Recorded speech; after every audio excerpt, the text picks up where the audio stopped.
Sylvain Cossette, Terrible 2. Lisa Leblanc, ma vie c'est de la merde. Sylvain Cossette, again. Oh, Dirty Dancing. Here we go.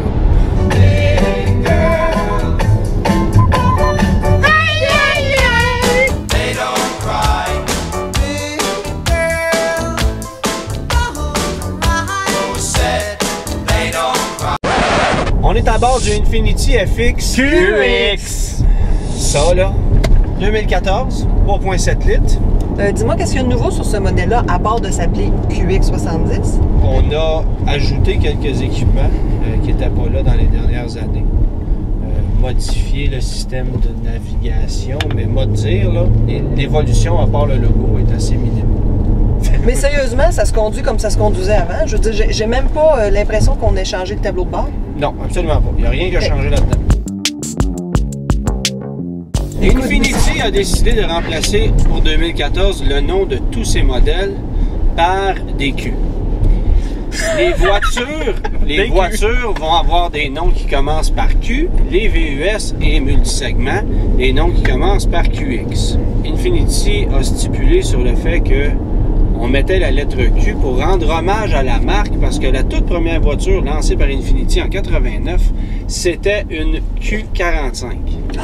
Ou 90. Je m'excuse pour les données là. Mais ce qui est le plus comique, moi la première réaction que j'ai eue, c'est ben là, on va avoir un Q50 tandis que Audi a un Q5, on va avoir un Q70, Audi a un Q7, etc. Mais saviez-vous que là, le CEO d'Infiniti actuel, c'est une des anciennes têtes dirigeantes de Audi? Et voilà, fait que lui, il essayait de nous convaincre que c'était une stratégie qui n'avait rien à voir avec Audi, etc. Mais on s'entend que les racines n'étaient pas très loin. Oui, mais quand même, qu'on parte à l'assaut de la planète puis qu'on s'appelle FX ou QX, qu'est-ce que ça change? Pourquoi nous mêler? Pourquoi on n'a pas gardé le FX?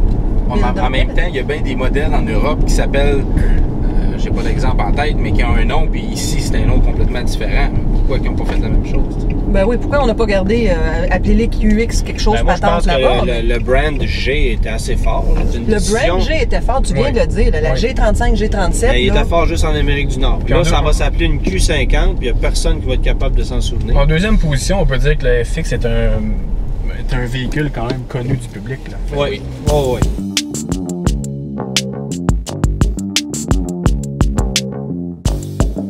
Hey, j'aime ça, moi, ce char-là. Pourquoi? Je le trouve beau, puis j'aime ça le conduire. C'est aucunement pratique. C'est aucunement pratique. C'est pratique quand même. Non, il n'y a pas de valise, il n'y a pas de place en arrière. Non, ça, Ben là, t'es pas dans le EX. Pardon. T'es pas dans le. Comment il va s'appeler? Le Q50. 50. Pourquoi tu vas t'acheter une utilitaire si t'as pas besoin de place? Moi, c'est incompréhensible là, dans ma tête, là, mais tu vas t'acheter une bonne petite voiture. Tu vois, chez Ikea, avec ça, tu sortiras pas avec beaucoup de meubles. Non. Ben, si j'ai personne assis en arrière.